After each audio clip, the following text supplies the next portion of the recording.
Hello, welcome to November 20th, 2022. My name is Kurt, and this is my daily Good Life meditation video.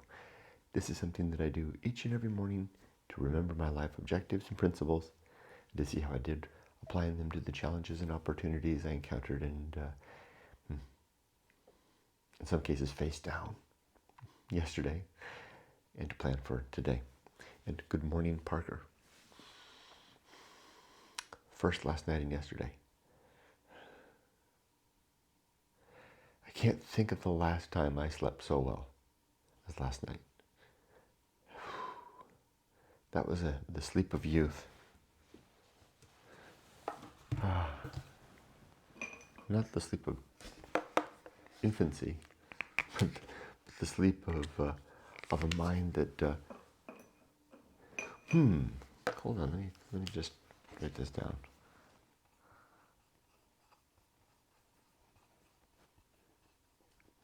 It's not that a mind that's untroubled. When I was a young man, I had troubles with. Whoopsie.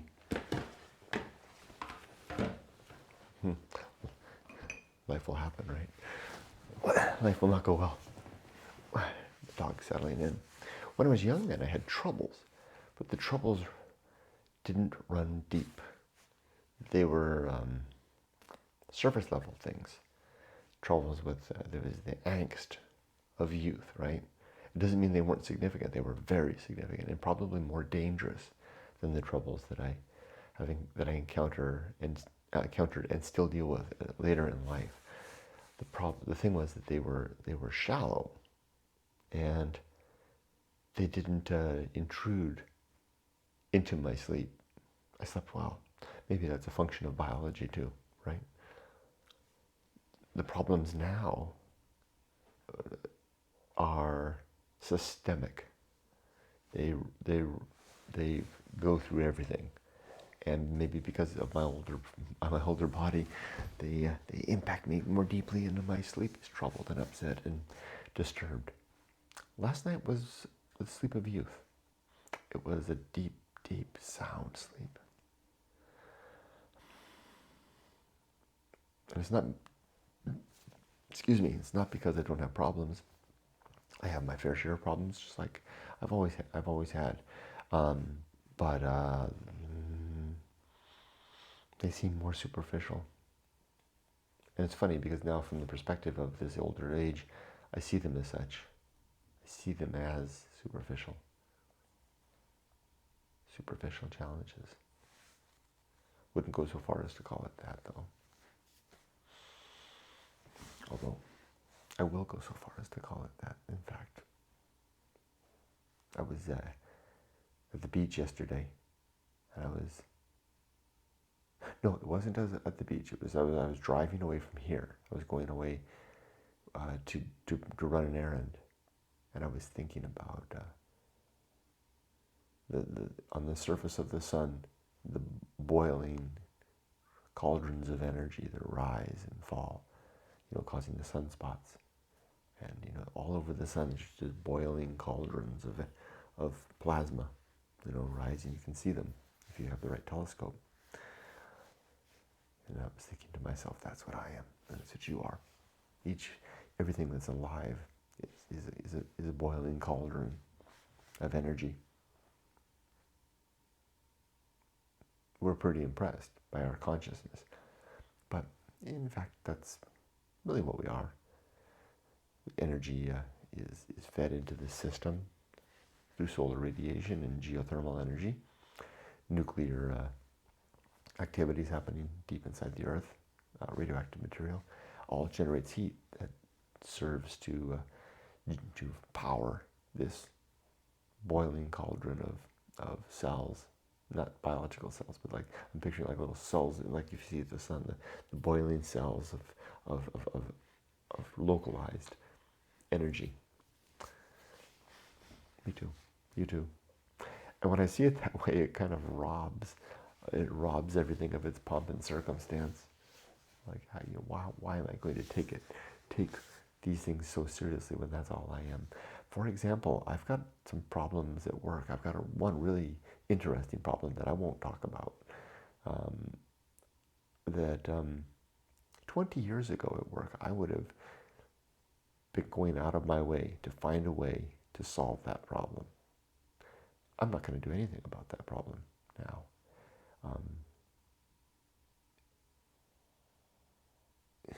Why not? Because it is an institutional issue.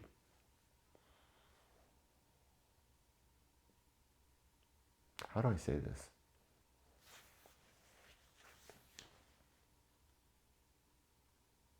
Some things are beyond reach. This one's beyond reach.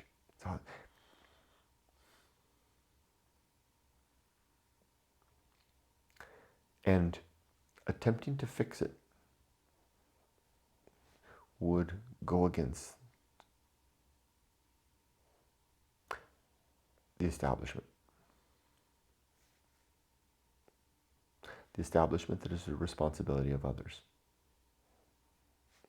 And it's not such a big deal that I can't work around it. I can. And there's benefits to it. So I won't do anything about it. I'll work around it. I'll seek out the benefits. And I'll recognize my hashtag true limits and true opportunities here. So I'm not troubled by it. And the more I think about it, the more things are just like that. There's plenty of things that I will attend to, the stuff that is my core responsibility. I'm a worker bee. I have been given 3, maybe, well, actually 4 things that I do at work, 4 projects. And I tend to those projects well. I do a good job.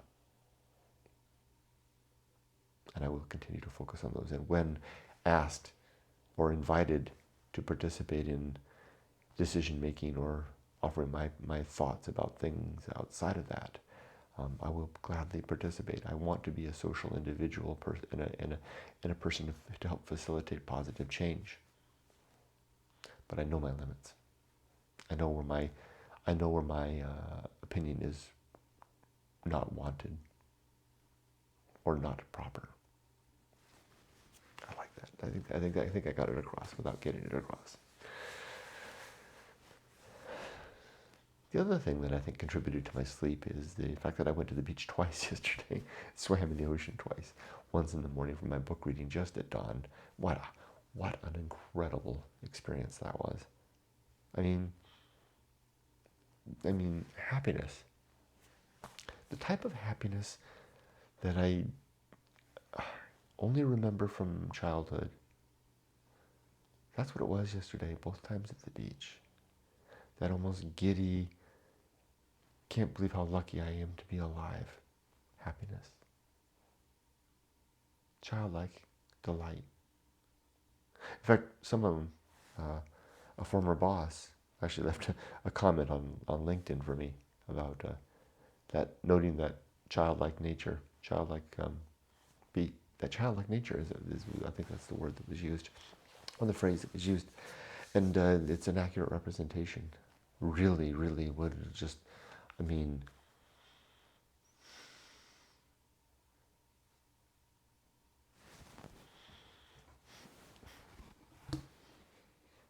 good enough.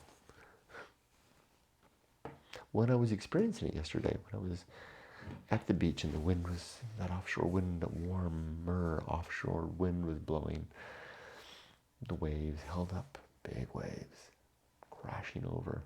The surfers whooping and hooping as they suited up and jumped in the cold sea. And me sitting there on the sand, the cool sand, like the porcelain of a tub when you're slipping into a warm bath and you feel the cold porcelain above it. But you know that something good awaits. Just in this feel of the sun coming over the east at sunrise, and then in the evening watching the sun go down in the west. Youth? Yeah. No wonder I slept like youth. I was living like youth without the package, without the immaturity,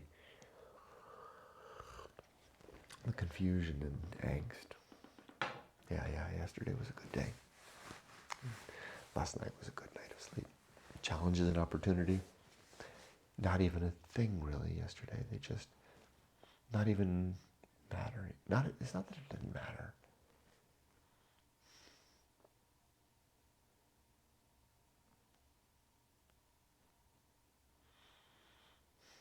It was just like those things were like just small, diminutive, consequential for sure, but inconsequential at the same time. It's like, oh well, yes, problems. What's interesting still is that I still relatively feel that way, and it's a Sunday. Usually Sundays are begin the anxiety piling on, thinking about tomorrow, Monday, and I don't feel that. Now, I have a feeling that this is kind of a rare experience. I don't know that this will last. Maybe I shouldn't set myself up for failure in that capacity. Maybe I have found a new paradigm. I'm not gonna jinx myself and say that that's the case. But it sure is good. I think I found a good thing. The good thing being this daily meditation, this daily effort of hard work to understand, to boil out objectives and principles that make sense for life, and to think about them every day and apply them. The hard work of reading philosophy that I do every day to understand and think hard on these things. The hard work of trying to live well and being a virtuous man.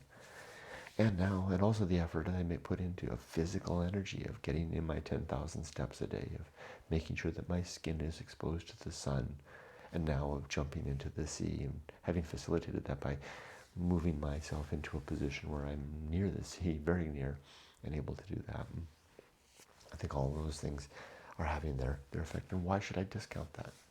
Why should I say that that won't last? There's something to be had for deliberate living. Not just letting life pass by. Maybe that's a benefit of the fact that I'm an atheist. Maybe if I was a theist, I would think that I'm not of this world, and that I'll cash in my chips after death. And since I don't believe any of that stuff, and I don't think I'll be around after death, I seek my chips now. It's not really seeking after chips, it's seeking after a good life. And not fun life or a happy life. Well, those are side effects. A good life, a virtuous life, a life seeking after the improvement of the well-being of creatures, particularly thinking creatures, reducing suffering and pain, and improving happiness and well-being, peace and joy and comfort, and less pain for anything that can suffer, and to help it to not suffer. That's what my life as an atheist is about. And it's not because I'm an atheist, although that is the main catalyst, right? Because I'm not working against the agenda of a supernatural agent, or working to satisfy some boss that I can't see, but yet who's watching me. I'm seeking after the comfort of this little dog that's sitting by me. Came from a rescue shelter, and that one over there. It came from 3 rescue shelters, and the comfort that comes from doing my job well. I work for the government, and if I do my job well, lots of people benefit from that. The comfort of paying my taxes, working hard to earn those taxes, to pay them so that collectively we can do social works that make the world a better place. The goodness that comes of the efforts that I make throughout the day to be a kind and beneficent generous, humble, and proactive person in all my interactions. All of these things yield benefits in the now to a better life, an improved circumstance for everyone around me. And then by result, I get to flourish too. Although that wasn't my gain. I would gladly sacrifice myself for the well-being of society.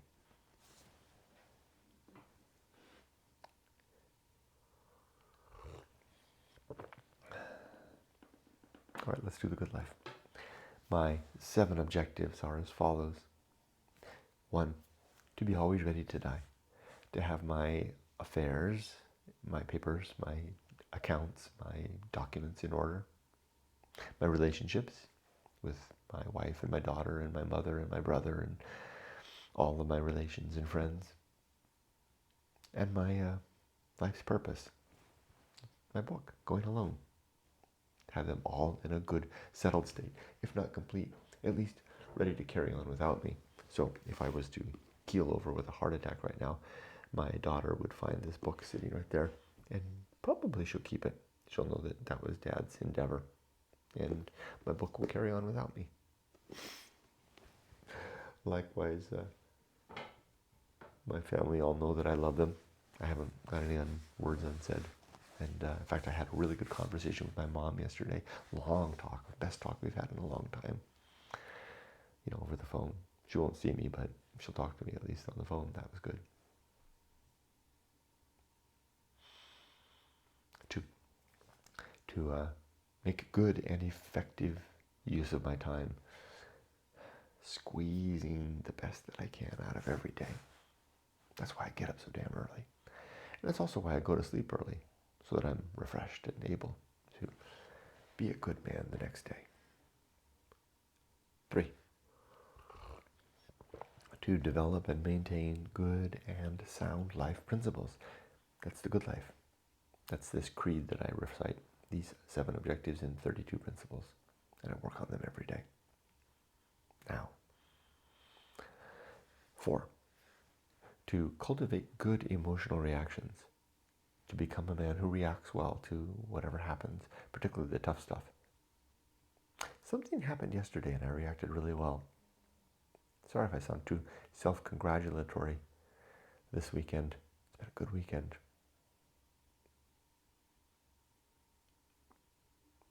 Something happened and I reacted well.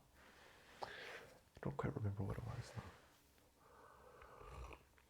It's fine when it becomes incidental.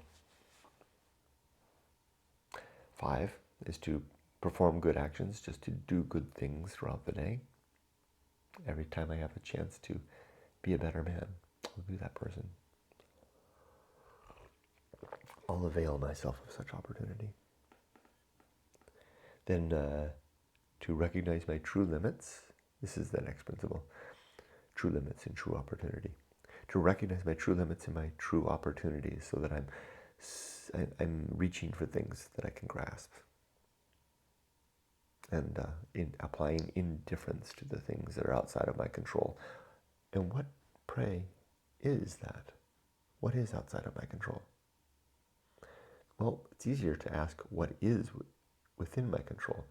What is within my control is the decisions and the endeavors of the governing faculty, as strange as that sounds. The governing faculty being my reasoning capacity, this thing that I'm using right now to make this video, to speak these words, to filter out what I say through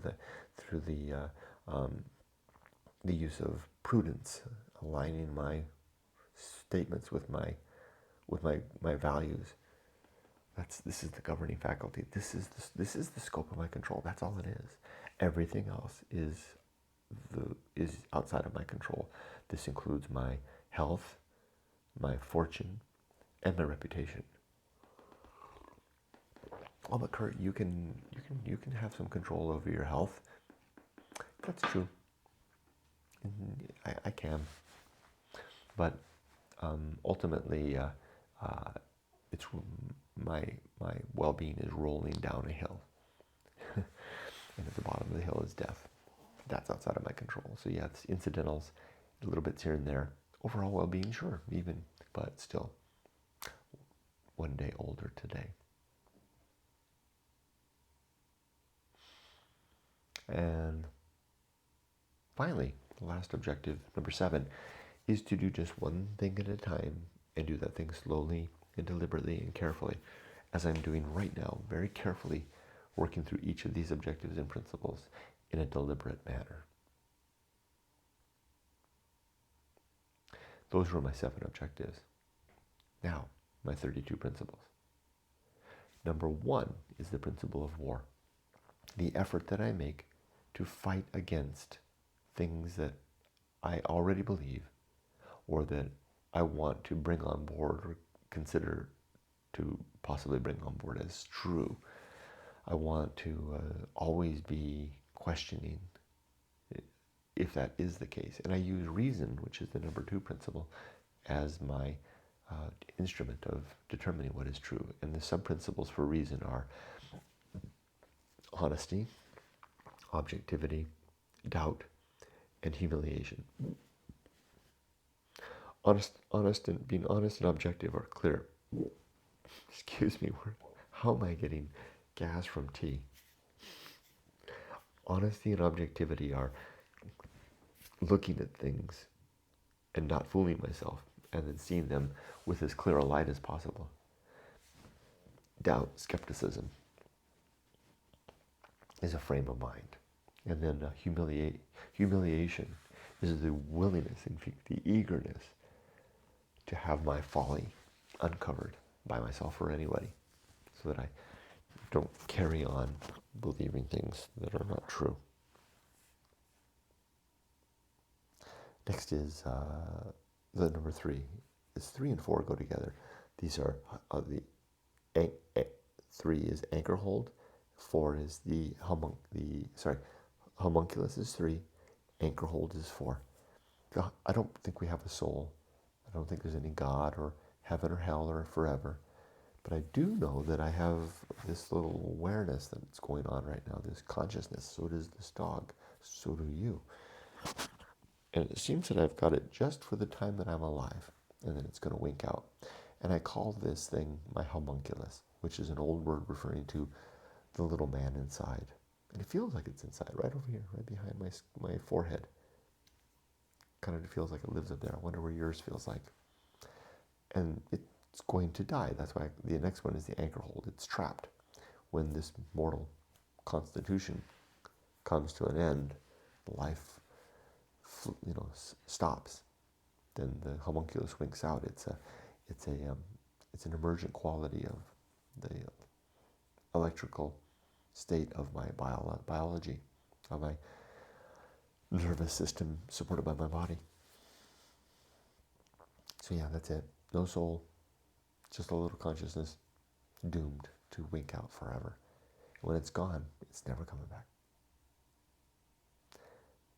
Next is, and this is number 5, the principle of purpose.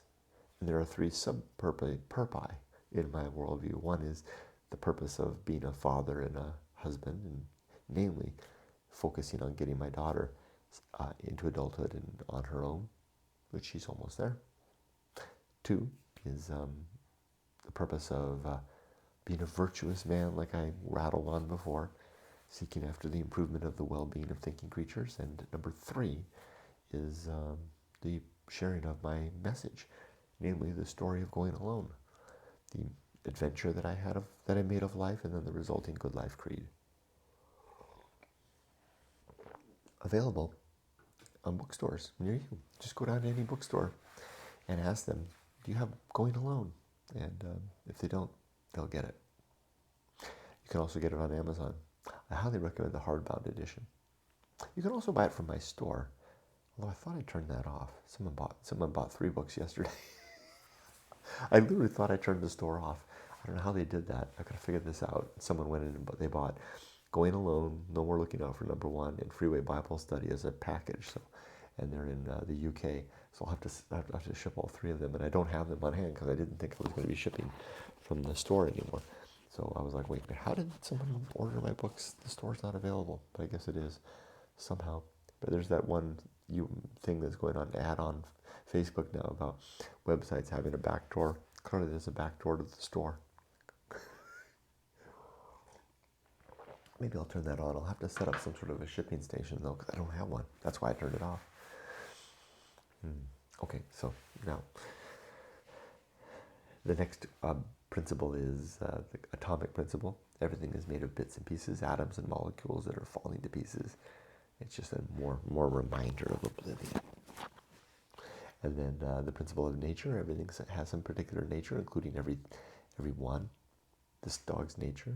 He has his own nature. I have my nature, the way that we are, the way that we be, the things that we do, what can be expected of us.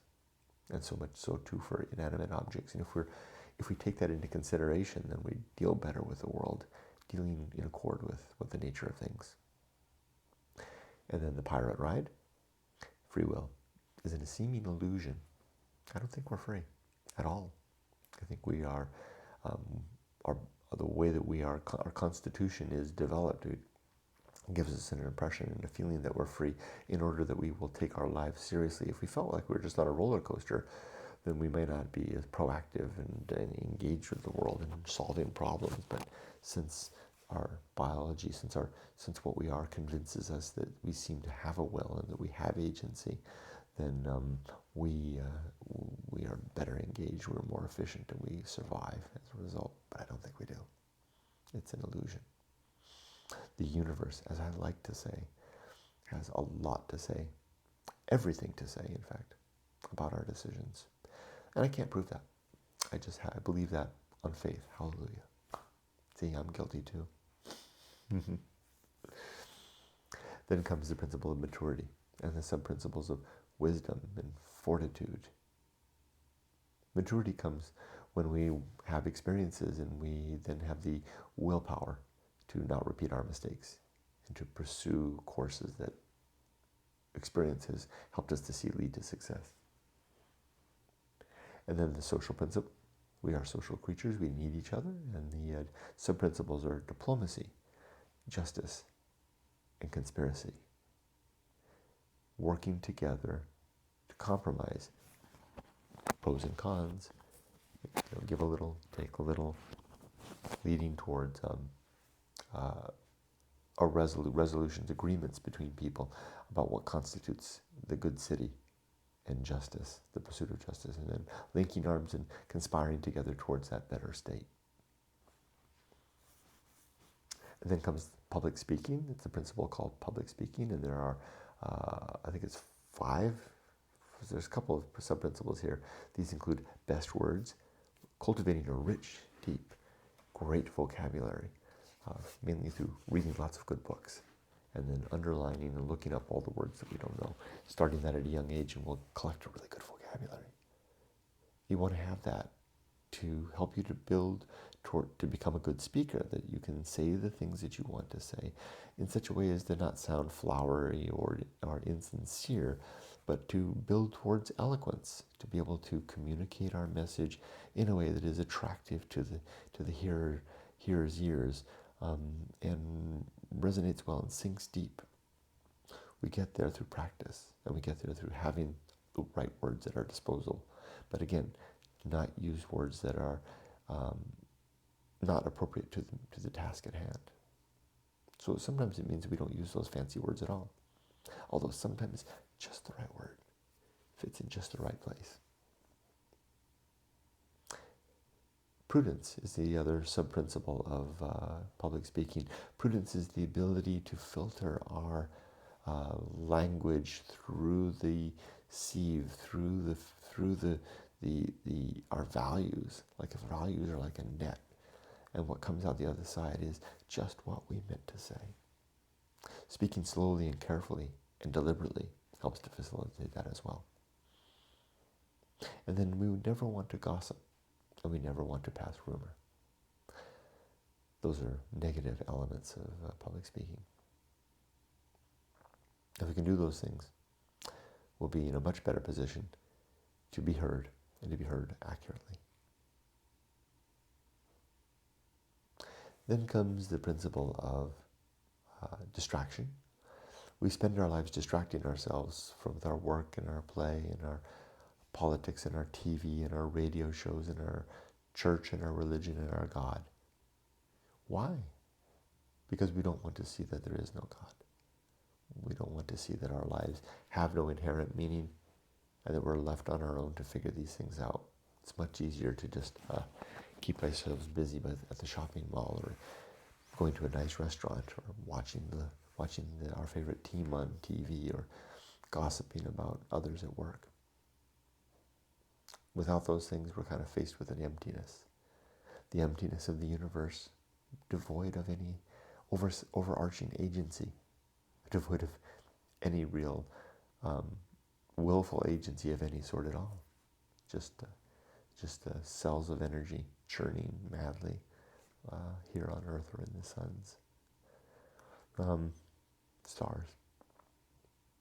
I call that thing the great indifference, the big emptiness. That's what we're distracting ourselves away from. Agency and the great indifference.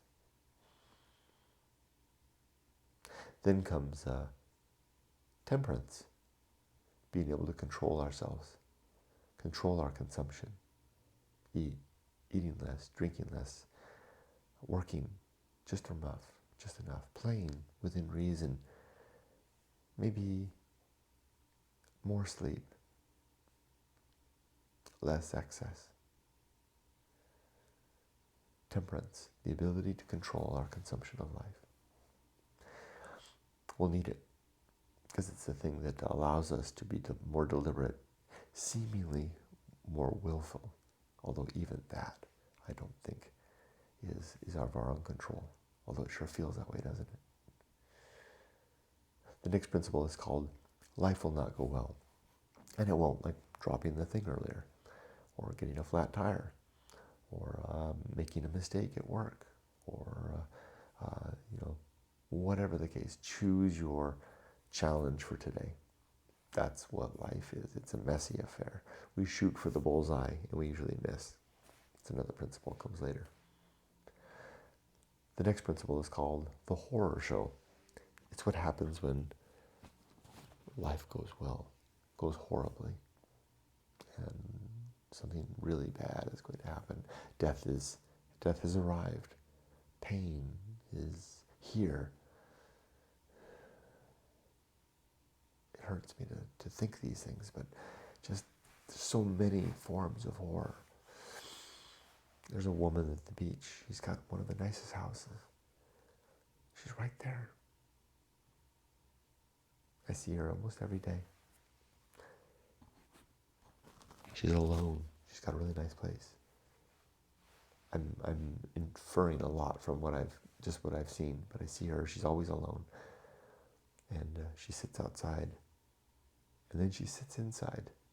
In the evening, I can see her right there through the blinds as I come off the beach, and she sits on the edge of the sofa. She doesn't lean back. She sits on the edge of the sofa, alone in her beautiful house. Although I think it's a rental. I don't want to give too much away. I don't want anybody to find, not that anyone's going to track her down, but you know what I mean.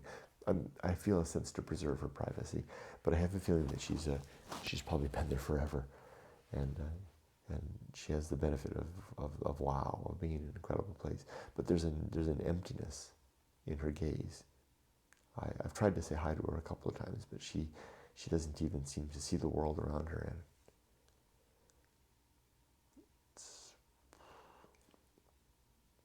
remember, I'm going to talk about it in a second. There's a principle that I call the risk of avoiding risk, and it's the risk of not attending to the deep stuff.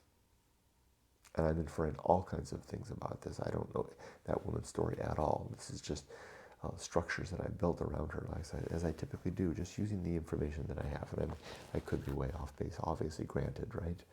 But I'm not off base with regard to the fact that she doesn't seem to see the world anymore. There was a man I saw yesterday out of, again, an old sir. There's a senior community up here, walking down the street, staring straight down at the concrete. Old guy. Why am I talking about this now? Because I was on the horror show. And the horror can come in a lot of different ways, including the disconnect and irrelevance and loneliness that might come of a disconnected life, or a disconnected, especially a disconnected old age, where we've lost our loved ones and our sense of purpose in the world, and the youth have left us behind, and we are irrelevant. We are old people, just moving. And I'm on my way. I'm entering that stage. We are old people, doing old things, filling space that needs to be occupied by people who will, in very short order, be corpses and gone, and are not even worth really thinking about. I remember being in my late teens and early 20s and not seeing the old. I mean, I would be nice to them and all, but they were done. And this man and this woman, they look done. They look like they're done in their mind.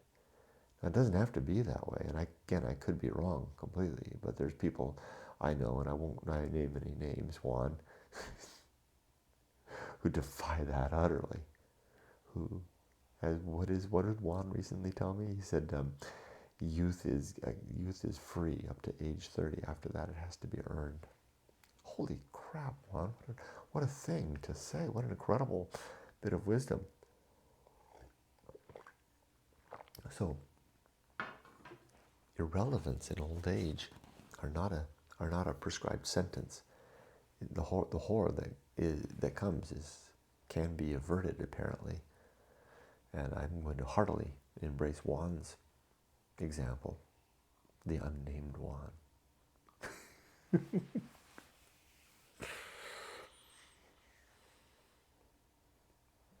Never laughed when I was talking about the horror show, but it's nice to see there's another side.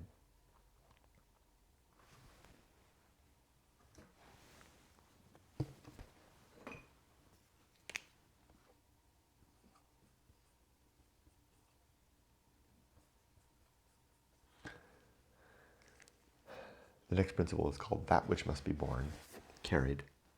And what we have to bear and carry is the fact of the horror show, and the fact that life will not go well. We have to be adults about it. Next comes, let's just not stay. Maybe put it here. That's better. Next comes,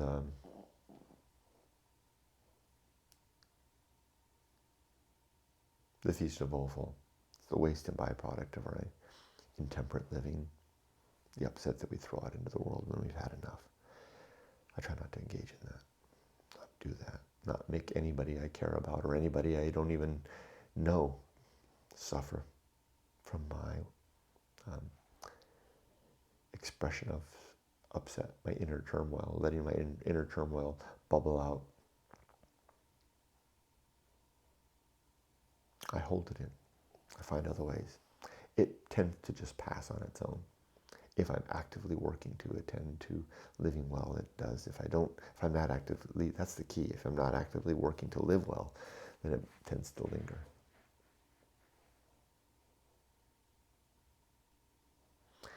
Next comes the best seat in the house. To be all right with who I am, where I am, and what I'm doing every day. All the while seeking to improve. Strange thing that, huh? Being okay with where I am, who I am, and what I am. Well, striving to be better, be in a better place, and be doing better things. It's like this. Next comes, what does come next? Oh, the restless man. It's a fourfer. The restless man, the path of wildness, the risk of avoiding risk, and the restless man, the path of wildness, the great life adventure, and the risk of avoiding risk. Put those together, those four. It's the fourfer. And we have the restlessness that we feel in a young age to want to have some experiences in life, to have some adventures, to something to make our own, right? And then the path of wildness is what happens when we branch off of a current life to go do that. It's what I just completed, Yumiko and I just completed in coming from Menifee down to Huntington Beach. And then the great life adventure is that consequent experience, that thing that becomes ours. You know, it's the thing that causes you to think about today and talk about what's happening now, as opposed to lingering in the past. I think it's pretty clear that if you find yourself telling stories, all you got is stories of the past, then it's time for another adventure, if you're so inclined. And then finally, the risk of avoiding risk. The deep level risk is the risk of not spending time to find ourselves, so to speak, as the hippies would say. The surface level risks are 5. Education, career, home, family, and preparing for old age. It's easy to focus on those because they're hard, but it's easy because everyone's going to encourage you to do that. The tricky one is, if you're a restless man or woman, do you have the courage at a young age to step upon the path of wildness, to have a great life adventure, to build that into your system, to assuage the risk of old age, of becoming that old woman who doesn't see the world anymore, and that old man staring straight down at the concrete while they walked. Again, reading things into it, but I think I'm reading it right. That's the risk. Next comes sin and damnation, and there are 8 sins in my worldview, all related to, except the last 2, all related to basically believing nonsense. These are, or being untrue. Falsity, being untrue. Credulity, believing things too readily. Faith, believing things where the fact that you want to believe is the foundation for the belief. Superstition, categorical nonsense. Dogma, believing things based on because of a tradition, and it's the way it's always been, or there's a big book that's got all the things it says. Authority, believing someone because of their charisma or a sense of seeming authority. Gossip and rumor. Doing any of those things results in damnation in the here and now. Sin and damnation, it's a great sin. Complete oblivion. If we have no soul, if there's no God, there's no heaven, there's no forever, then after you're dead, that's it. There'll be no final reunion with the ones we love, no final reconciliation, and no final justice. Because the only thing that's going to be final is your oblivion. And that oblivion is coming very, very soon. Death is right over our left shoulder at all times, ready to tap us in the shoulder. Today, perhaps. And then there's nothing. It's just utter oblivion to come. But don't worry, you won't know it. Death, there's nothing to fear death, as Epictetus would say. Epictetus. When we're alive, death isn't here, and when death arrives, we no longer exist.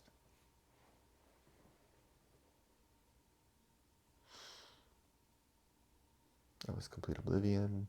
Then comes the bullseye aim, shooting for the mark, but usually missing. It's the way things go. Be ready for it.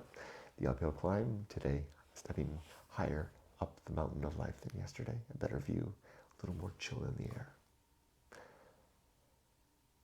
Arena and utility. Life is this arena. Keep your principles at hand, so you're ready to battle it out. A little temperance, a little fortitude, a little social principle all day long. Don't forget public speaking. You can use that one all day. Next comes nothing is enough. You don't need all that stuff. And then finally, the principle of fun. Let's have fun today. Let's have fun thinking about yesterday. And let's have fun planning for tomorrow. What can I do that would be fun today with my wife? It's a Sunday after all. Ice cream, I think. I'm going to take Yumiko out for ice cream today. And a nice lunch together. I love that woman dearly. She is a good human being, a great mother, outstanding wife. She deserves some ice cream. All right, as for today's plan, I'm going to finish this video. I'll upload this video. I'll read my Bible. I'll water the dogs, feed the dogs and water them. Then I'll walk the dogs. Then I'll come back here. Maybe I'll go to the beach and watch the sunrise. Maybe I'll jump in the water in the morning. Why not? And then after that, I'll take the dogs for a real long walk. The dogs are going to really enjoy their walk today. And then I'll do the day. We're going to clean things up. We're going to work on the house a little more. We've got some IKEA to assemble, et cetera, et cetera. And then have a fun day, get that aforementioned lunch and ice cream. And then I'll go back to the beach in the afternoon. And yeah. Thanks for joining me. Be safe, but not too safe.